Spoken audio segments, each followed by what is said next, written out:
Testing 1, testing 2, testing 3. We can't start the podcast like that, surely. Well, we might want to at some point.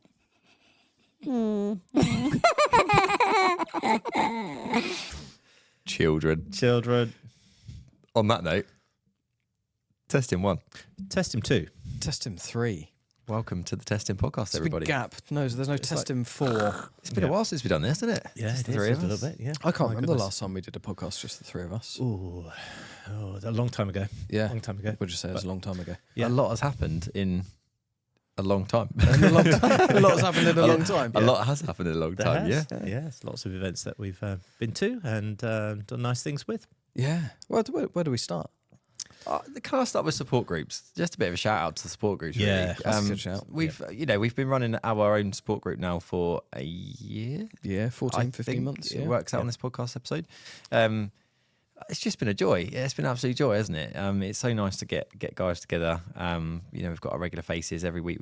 Every month we've kind of got new people joining as well, and it's just like a really nice space just to chat. And we've all got our own kind of experiences in this space and understand exactly how hard it is to navigate fertility. But yeah, just to kind of offer it, it's a really nice thing. But yeah, kind of like a year on from when we decided to start the testing support group, having done obviously previously with the charity F in UK.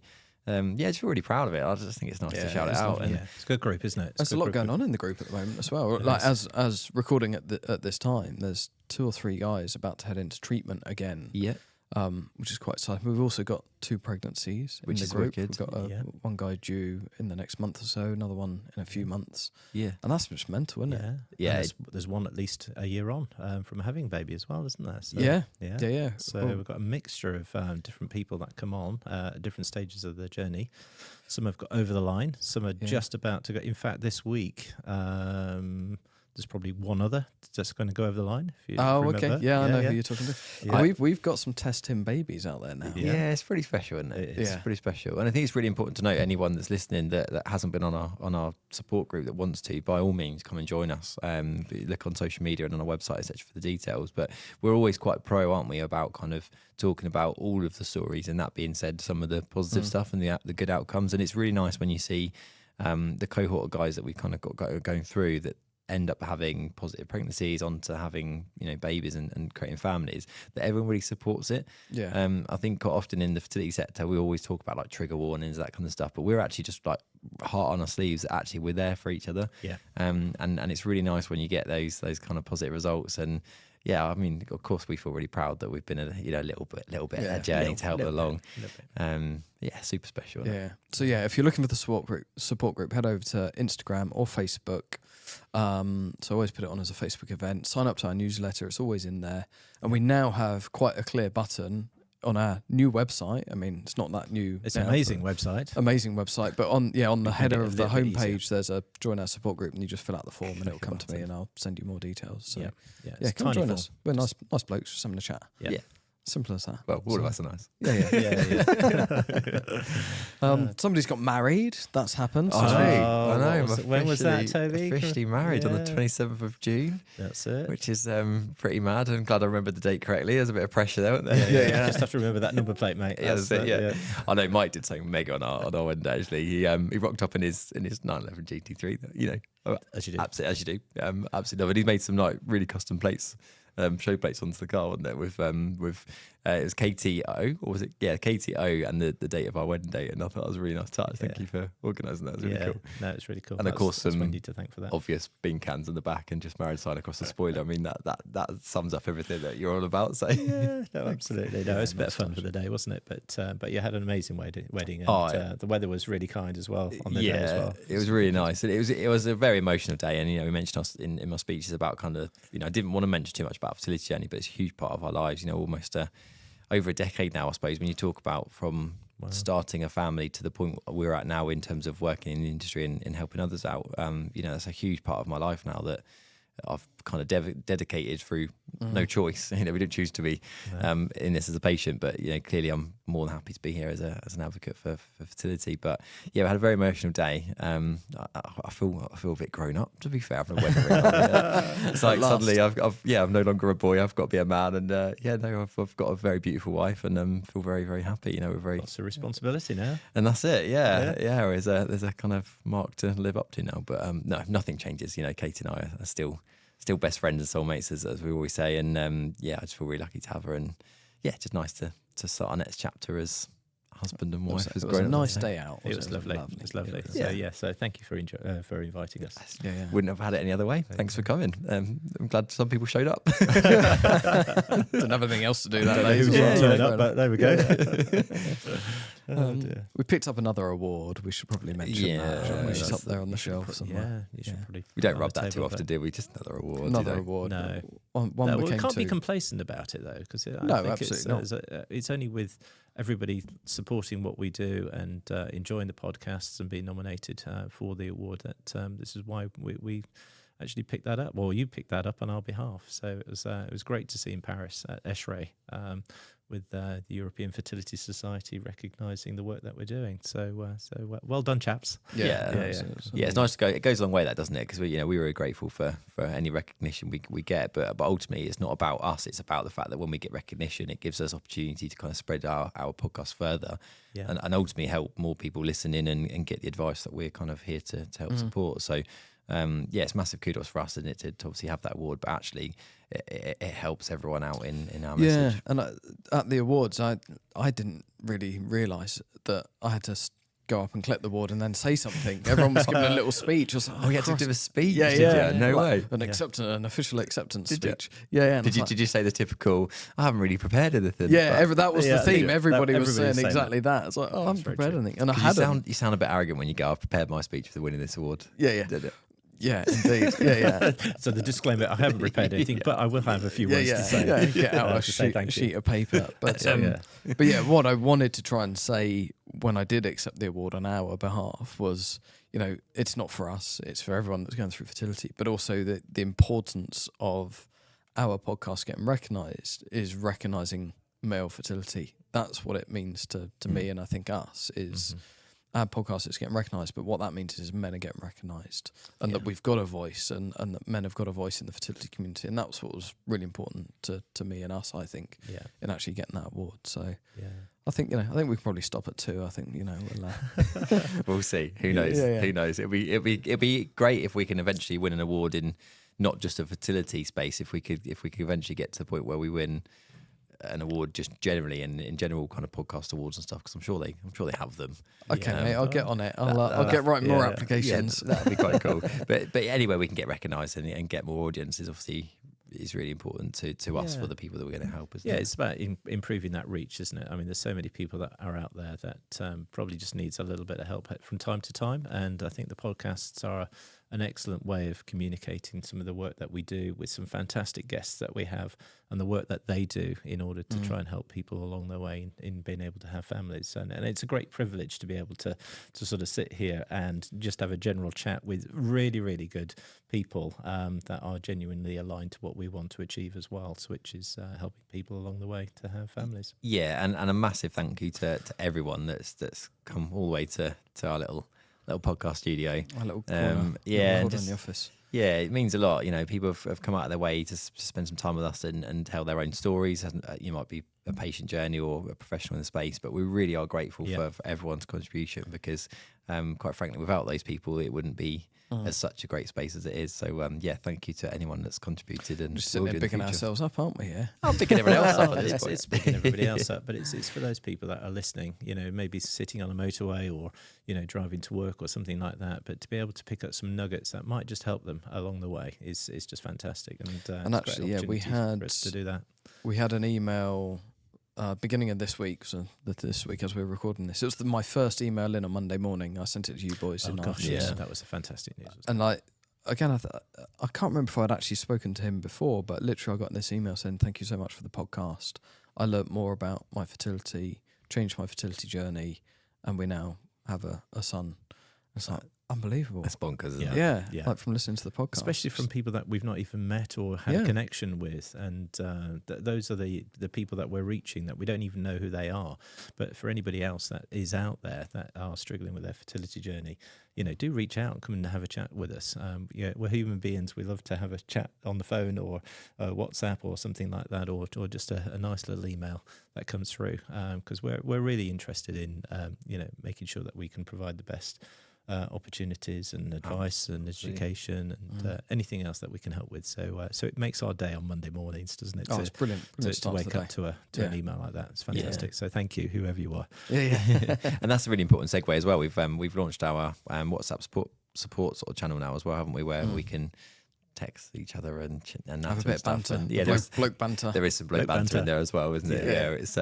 It's nice. It's nice. But thanks for setting that up, Ian, because I think it's really great to have that space. We've kind of toyed with it for a long time, but I think we should give a shout out to Joe Plugger, who's absolutely because he was the one that was like, "Come on, boys, when you setting up this WhatsApp group, when you set the WhatsApp, we're thinking about it." And he's an absolute legend as well, isn't he? And the support that he gives to everybody else, he's got a lot of time for everyone, hasn't he? Yeah. But he's a really good friend, as well as being on the support group, as well as just being a genuine nice bloke. So well done, Joe. Yeah. And I love his commitment to how many attempts he makes at joining the support group every night. There's at least a dozen, I think, and he's often cooking something or eating something at that point, isn't he? Yeah, so absolutely. It's a bit of a surprise. So if you come on a support group, you'll soon get to know Joe. Yeah. What else has been going on, Mike? Oh, my word.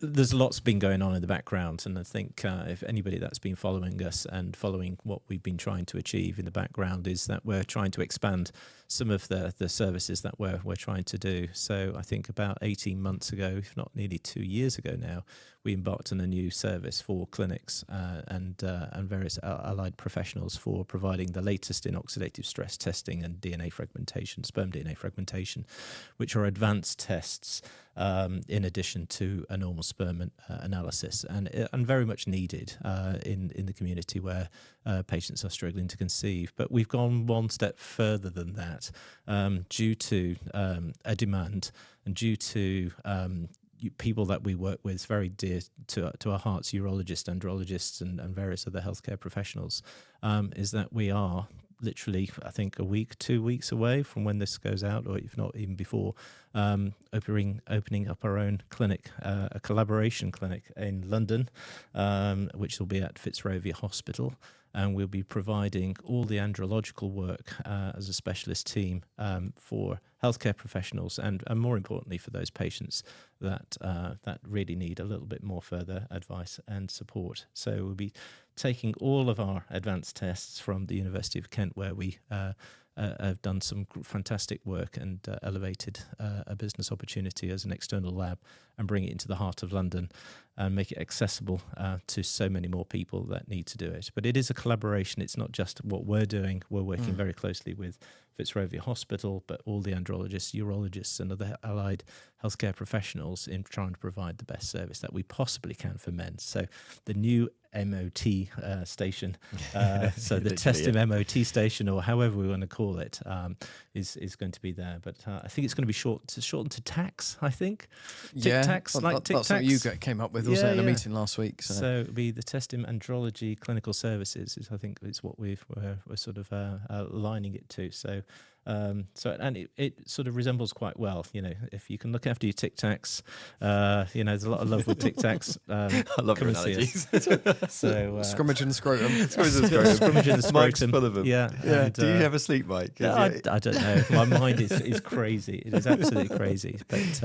But yeah, so it's going to be a dream come true. Actually, we've got some of the best clinical scientists and scientists that we'll be working with in the lab, as well as working very closely with patients, as well as healthcare professionals as well. Yeah, it's mad, isn't it? I mean, it's been, before testhim was born, excuse the pun, I don't know clapping in.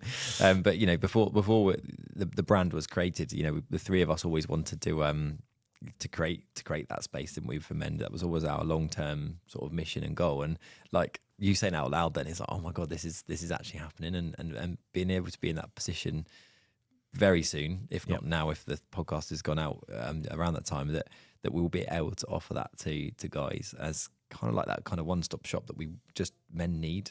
And yeah, it feels such a privilege, but equally, I just wished it was there before when I was going through my journey. That's exactly why we're doing it, isn't it? Because we just understand the importance of it. So, huge amounts of work that's gone into that. Mike, it blows my mind how your brain works, as we've mentioned. But without your expertise and the incredible team that we have around us, I feel very, very proud to think that this is all kind of happening now. It's bonkers, isn't it? Yeah, and it's not without the sort of support that you guys have given me, but other people. There's Mary Claire that did a PhD looking at DNA fragmentation at the University of Kent. There's Sean Rogers. There's Danush. There's so many people to thank in bringing it all together. Sure. And I think it's going to be a fantastic opportunity for redefining, I think, some of the aspects of male fertility and male fertility testing. And because we are working collaboratively, there's going to be newer treatment options as well. So working with some of the great urologists, andrologists, we will be referring and working directly with them. So if patients do need medical or surgical interventions, radiological interventions, embolizations for varicocele and so forth, we'll be able to offer all of that under one-stop shop. So it's a fantastic opportunity. So we're at the very first starting point of the phasing of delivering that, and we look forward to having open evenings for patients as well as for healthcare professionals and showing them around what we've been able to do collaboratively. So, bloody awesome, it's isn't it? fantastic. It's mental, and I'm sort of sitting here thinking, like, one of the biggest questions we get time and time again is, where can I get these tests done? Yeah, where can I get these tests done? Yeah, and it's like it's been our narrative for 3.5 years of awareness, education, support, and testing, and we've advocated for these tests and routine tests or having them routinely, but we've never been able to offer them directly ourselves. Right. We have been offering them, like say, for 18 months, but through clinics and clinical services elsewhere. Yeah, and we want to continue to do that, work collaboratively with clinics up and down the country, because we recognise, we've done a great job as being an external lab at the University of Kent. All we're doing is pretty much moving that lab, that expertise. So we want to work directly with fertility clinics to offer that extended advanced sort of testings that we've been offering, and extend upon those as well. But being able to have our own facility to actually accept men in or get them patients referred into us from around the country or for wherever they are is just going to be a phenomenal next step, working with the best people in the industry. We're going to have our own masturbatorium. We are going to have our own masturbatorium. Yes. We are.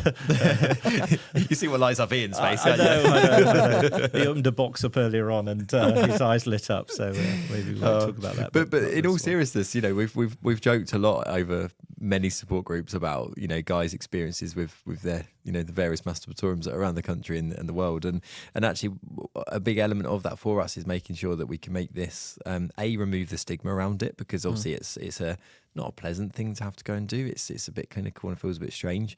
But actually, if we can create a space that's far more comfortable for making those samples, then that's what we're all about, isn't it? It's there's a bigger picture here. Yeah, absolutely.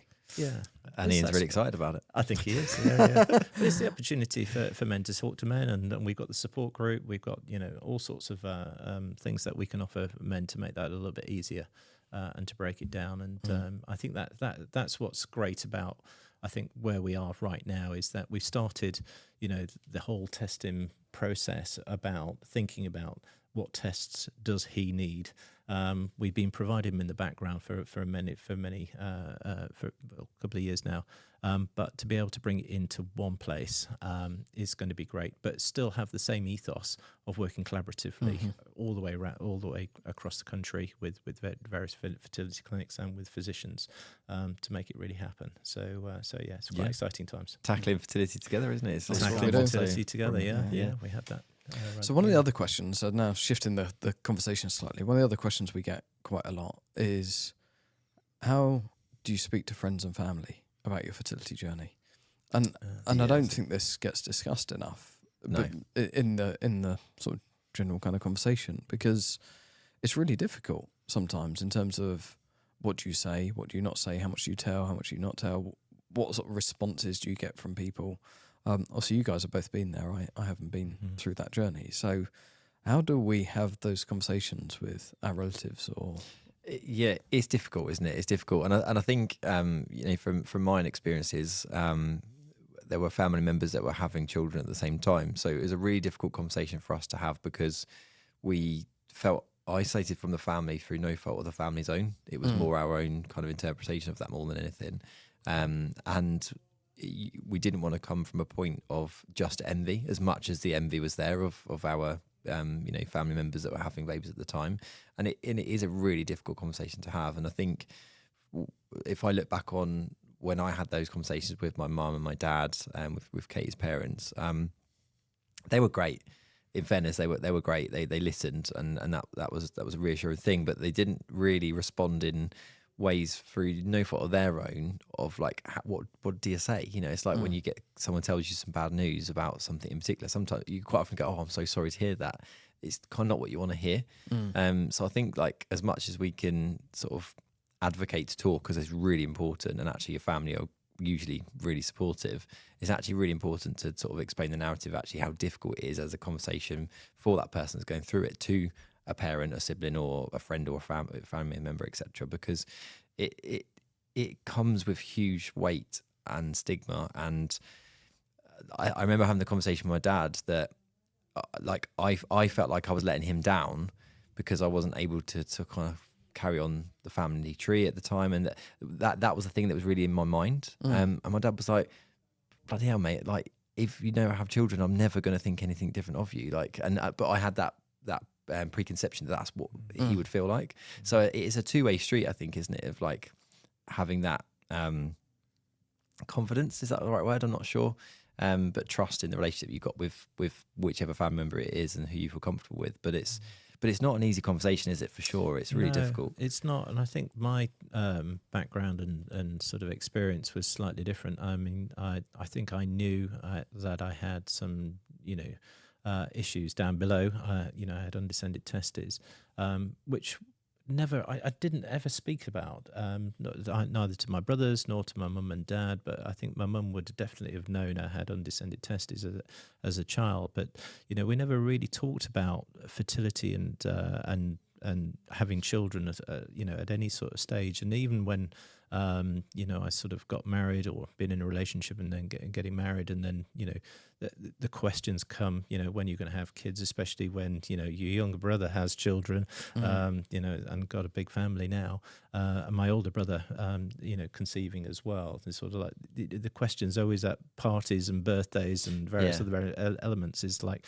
are you interested in having children? And you go like, yeah, but that's the natural assumption, isn't it? Exactly. That's going to be the sort of conversation. But I think for me, it was really challenging because I was going through my own sort of issues as a child with lots of healthcare issues actually, and it was at the back of my mind. What do I say? How do I say it?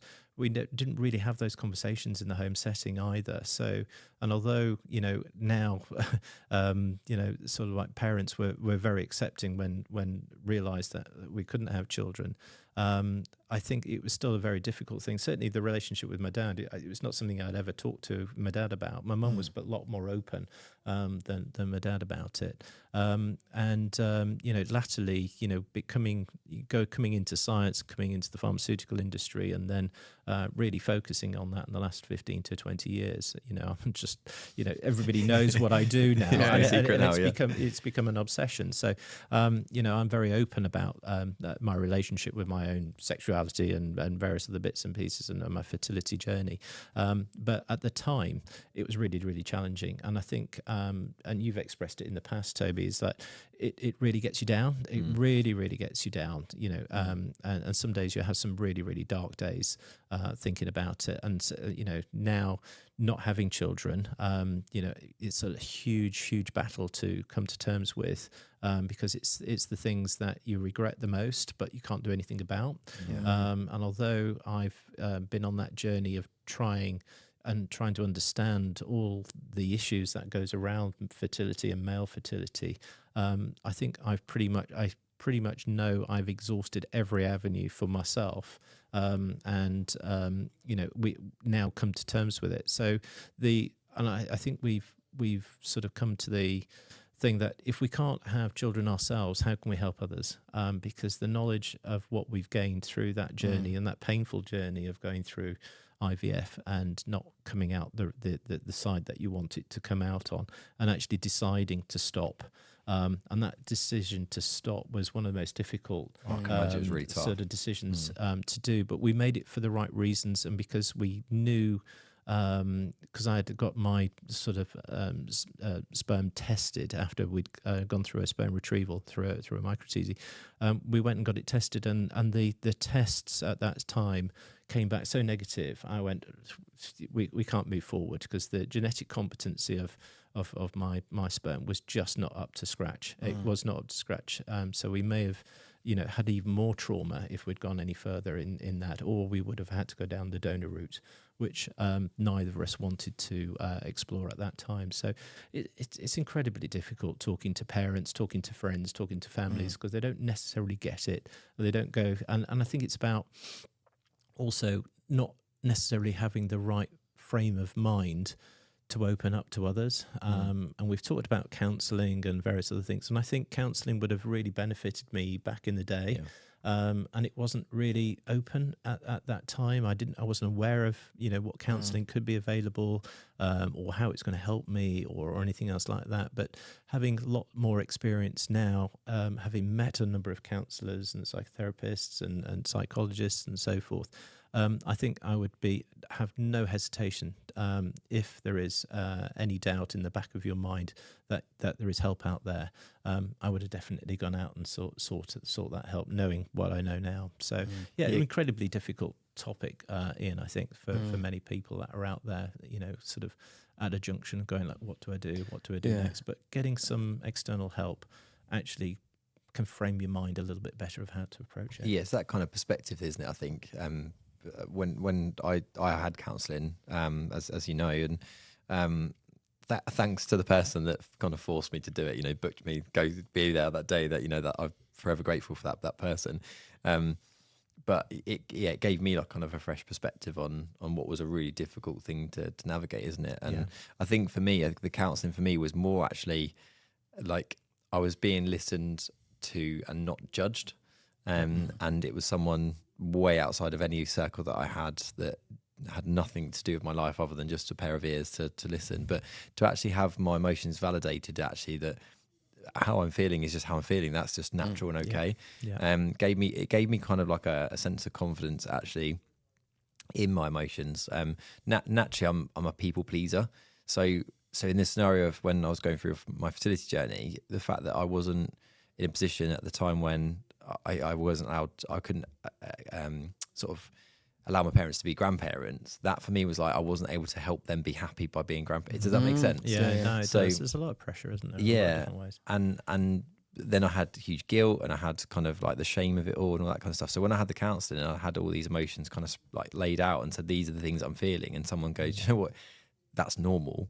I was like, oh, fucking hell. Is it? All right. It's like a relief, isn't that's it? Right, Yeah. And it really does help, doesn't it? So, so a massive advocate for obviously counselling. And I think that, we'll plug a support group again here, but the support group does exactly that as well, doesn't it? It does. Allows people that space. And I think anybody that's listening out there and maybe, in a similar situation, do talk to your parents if you can.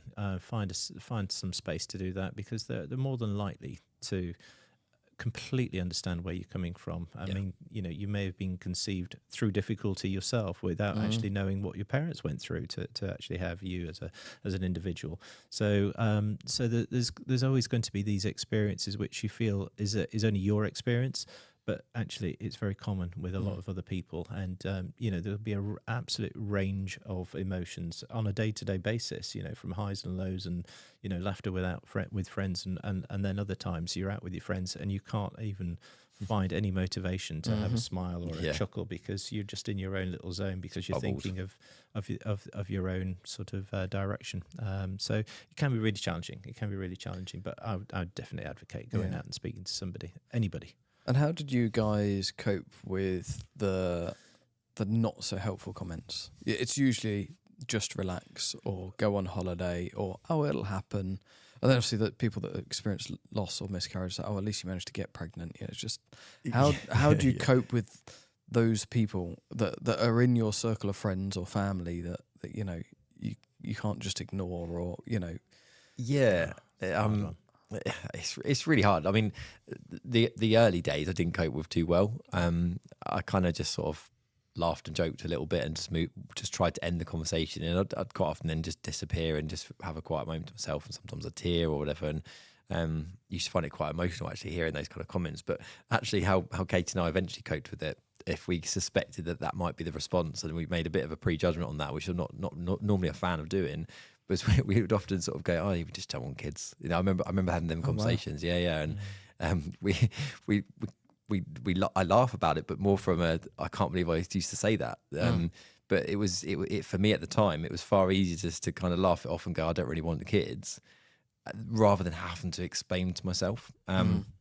Explain to them what we're going through.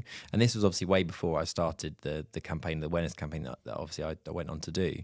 And again, come back to the counselling, when I actually reframed everything in my mind, I then was actually really comfortable with talking about my fertility journey to people. Of course, I went very public with it, so there's no secret at that time. That helped me to an extent, and it didn't in others. And unfortunately, it was always a negative to a good thing. But yeah, once I learned how to reframe that conversation and actually be comfortable talking about it, actually I found that the person that was normally then talking to me or made those comments was then really receptive, because I was able to kind of almost re-educate them what that might feel like. Because at the end of the day, like, you know, if you get some news of someone falling ill, they've got a terminal illness or something, you know, what do you say? Like it's really difficult. And I think prior to fertility, our fertility journey, I was probably that guy. Where I wasn't really empathetic towards people, and I just thought life's all great. Yeah, you know, I was in my early 20s. I was like, yeah, no one has any issues. All right, we're invincible and whatnot. And in some ways, I'm kind of grateful now I've gone through it, because I'm way more empathetic. And if someone's talking to me about, it might not be anything to do with fertility, but a trauma or a difficulty in their life, because we all go through lumps in the road. I actually steer conversations quite differently now, and I've kind of learnt that from being on the kind of receiving end. So I've only got real positives out of it, if that makes sense. But at the time, it didn't feel it at all. It felt horrendous. Yeah. That's quite interesting. I like that idea of using it as an educational opportunity. So for that person that says, just relax. You know, well, actually, can I just tell you that's really fucking hard when you're trying to conceive and X, Y, and Z. It's quite a good opportunity, isn't it? 'Cause I guess it is ultimately naivety, isn't it?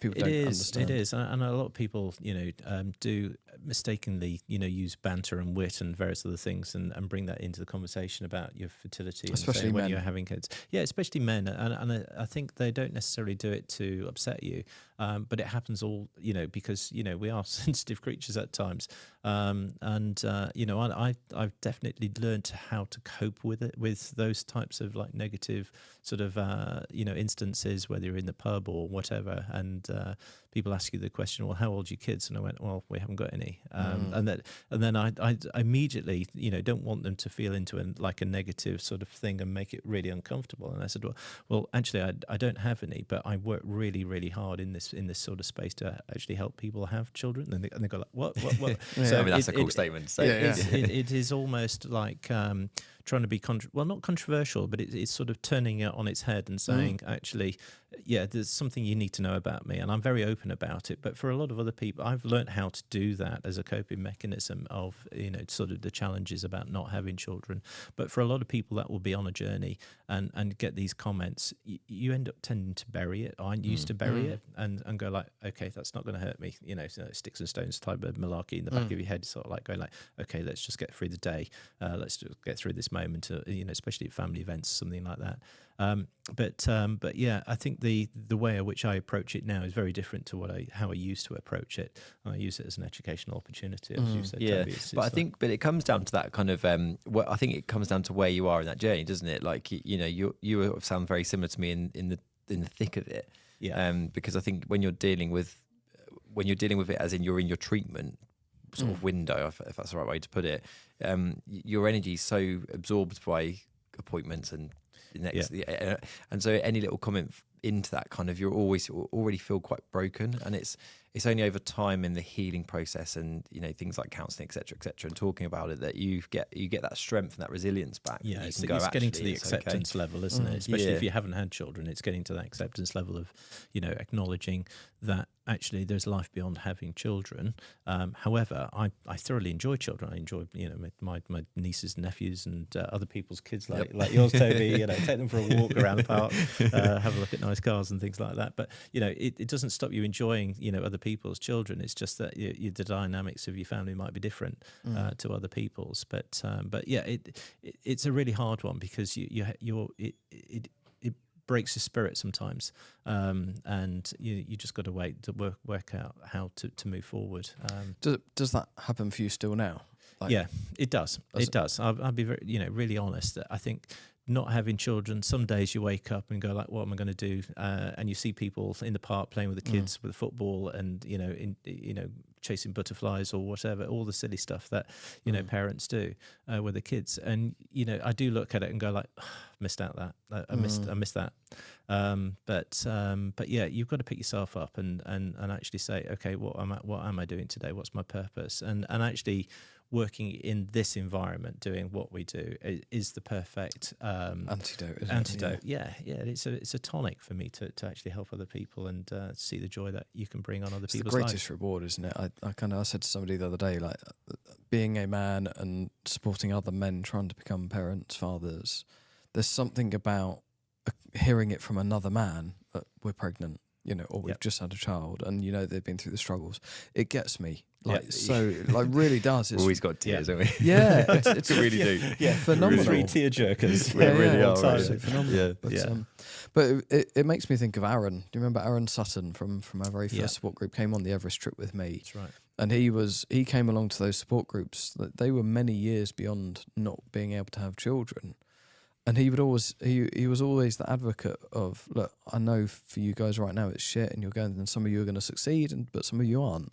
And he would always be, but it's okay. Life will be okay. It will be different. Might not be what you thought it was going to be. Correct. Yeah. But it will be okay. Life beyond fertility treatment and life without kids can be okay. Yeah. And I think I can't imagine how you would process that if you're going through it, but hopefully that gives some reassurance that and I think that's what we have within the support group. There's lots of people on the support group that haven't got to where they want to be at this sort of stage, and certainly for me, being able to sort of guide people and say, actually, you might not be successful. You may have conditions, and we've met people with conditions like Sertoli cell syndrome, where there is a complete inability for being able to have your own natural biological children. So, other options need to be pursued and discussed with your partners and various other bits and pieces.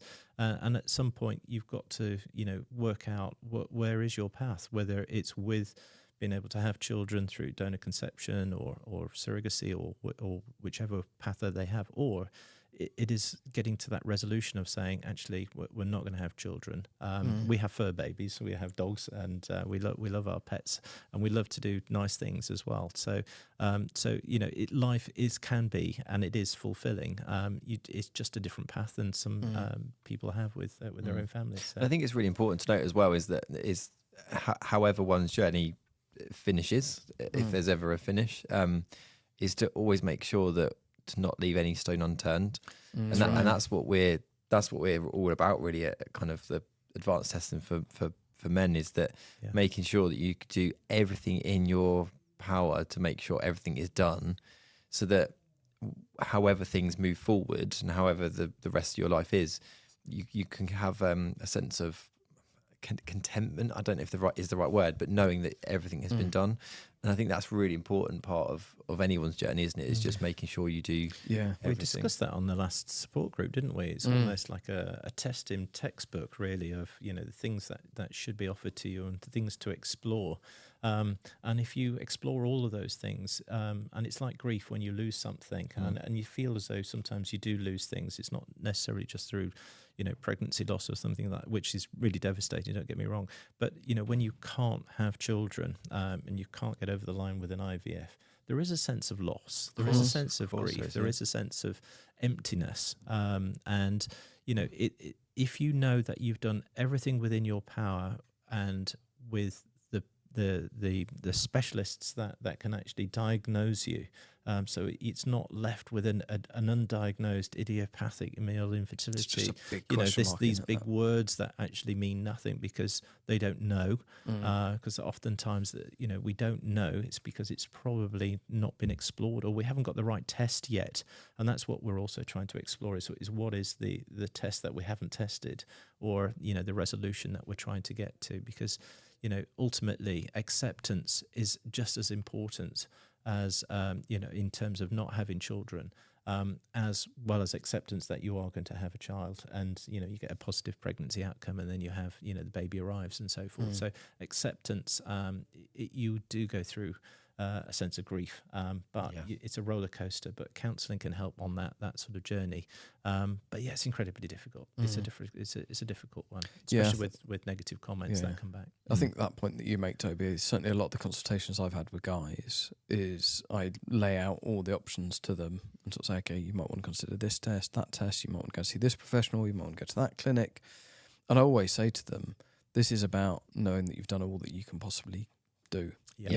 So that you don't look back with regrets. Oh, should we have done that test? Should we have seen that nutritionist or whatever? And I think it's a really valid point, is you've got to be informed and know what your options are, and then take all that information and decide what you're going to do. I also want to go back to that point of because you guys have learned so much, you've been through so much, and you've got very different outcomes, and you can both sort of see the educational opportunity of talking to friends and family now. But you both sort of said when you were in it, it wasn't easy to do that. So for people that are listening now, or that are in, what are they called in the war? Trenches. Trenches. They're in the trenches. You got there, mate. Because anybody's listening to this, Ian's arms are going left and right, all wobbling all over the place. Yeah. I had bunkers in my mind, but if they're in the trenches of treatment right now, they're in the midst of it. What would you say to them in terms of how could they help themselves, and how could they help others when they get those comments from the friend or family that says just relax or go on holiday? I mean, I can only advocate what helped me, and that was firstly counselling, and then secondly a support group. It turned out I hosted the very first one, but actually I was still going through my fertility journey at the time, and it was like amazing, because I was like actually finally with a bunch of blokes that get it. I think firstly that's like a good step. I think you have to find your own way of how to navigate those conversations based on your own sort of personalities and strength at the time, and how, because some days you might want to talk about, other days you really might want to avoid it, and you need to find kind of like almost defense mechanisms to work out how that's best for you. And there's no right answer, I'd say, but certainly surround yourself with people that are like-minded, i.e. going through a journey, and actually quite often a leap of faith and actually just having a really good one-to-one chat with someone that you're close to, and just be like, mate, I actually am in a really shit place right now. Here it is how it is. Quite often you'll find that people will want to listen, and sometimes it's a case of saying to someone, if you're about to have that conversation, look, what I'm about to tell you, I think you gave me this advice actually, is what I'm about to tell you, I don't want a response, I just want you to just listen to me and let it just come out. I think actually it was you that said to me before, and it really, that's really powerful, because actually so it gives that the other person the chance to go, okay, I don't need to say anything, so I don't need to say anything awkward, I ain't got to fill any space. I will just be here for my mate or brother or sibling or whatever. And you can have a really good chat. And some of those people that I've told my whole life story to, on a very personal level at that time, have been amazing. Been lifelong friends that I love. And you guys are them as much as that. And I think that's my advice, I suppose. Brilliant. Well, I think what I would say is try not to be in denial about it. If you're not being able to conceive naturally with your partner, and somebody's making a remark or asking you a direct question, saying, "Well, actually, we're not there yet," and I think we are struggling to get over the line, and we may need some help. So actually saying those types of words, that we may need some help, actually puts a different perspective on your own direction as well as other people's direction. So they won't be, they will stop in their tracks of trying to be, when you're going to have kids and like smile and, look forward to things, going like, actually, it's a bit uncomfortable, but person needs help. That's fine. And I think, as you said earlier on, it's a matter of saying, well, I'm not in denial about it. I think we do need to have, some support. And I can't really talk to you about it right now, but it's something that we do want. We may want to have children, but we don't know if we can. And by saying, I don't know if we can, actually it's probably more helpful to you as an individual as it is to others, because then it becomes part of that acceptance of seeking out help. Yeah. Yeah, it does flip the conversation a little bit. Yeah, absolutely. Yeah, but it does. Yeah. So well, brilliant. Thank you, guys. That was quite enlightening. And I'm sure those that are listening that are in the trenches will appreciate those kind of thoughts. So we've got loads of resources to help you guys out there. So obviously we've got our free questionnaire. We've got our support group. You can have one-to-one consultations with us or with myself. We'll have the lab very, very soon. We'll have the lab. So, resources. Keep an eye out for that. But reach out to us. We're here to help. Come and say hey. That's it. Yeah, brilliant. Thank you, everyone. We'll see you on the next one. Thank you very much. Test him out. Test him 2 out. Test him 3 out then. Take care, guys. Take care. Bye.